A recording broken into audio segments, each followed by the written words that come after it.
anaty demi-finale iny bandy Tsozo e, valiko e. Mbeny soa entarana fa tsy banky rao avao pandiny soa. Tsisy antao menjo zao teo. Zay e. Mbeo tsika bakeo koa, tsisy hevitsy.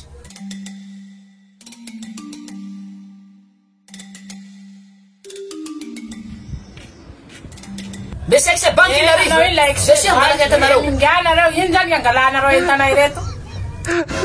Toi ebe volondoha, lepa jalaky se banky. Donc, nga entanareo reto. Satria nagnino? Tsy misy satsiny nanino. Misy arety. Avarotinareo na reky se banky io. Mora fitahy zao.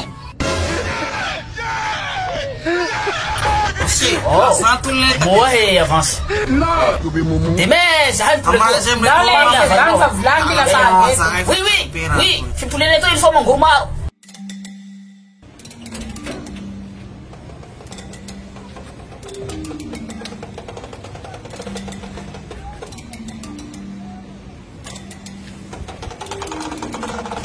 Solay efa niavy lay valiko. Niavy fa tofotofotra avao maiky se banky re.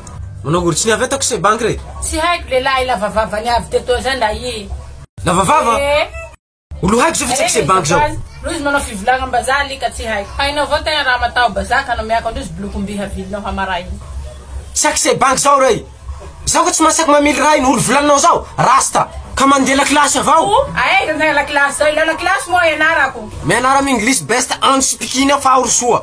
Sady moliako kulana avao hananatsika retoa la misy olo hanjebrebanao manahaka an'io. Hivolanan'olo français fatany lasa hananareo. Lasa se holo koa. Hello, bonjour. Pode ficar com o bandido. Tá, Highland, vai. English best on speaking, mas parece langue français et anglais. 3 mois, vou aprender um jogo de parle français e speak anglais. Se ele mandou colar, só 3 voix, no nome 3 mois, sai. Tu é na tarde de casa. Um collège littéraire, tá na bomba fenoal. Lera Yanara, lá anglais, même se marai, Paris. Lá em français, après-midi. Lá ele faz zona fanap, demorou com peta campano. Mas tá gaza, amen. Wachani magira. Defi manduna le mahakuna ya brasta fa tsisy sola mila misoatsy maro vola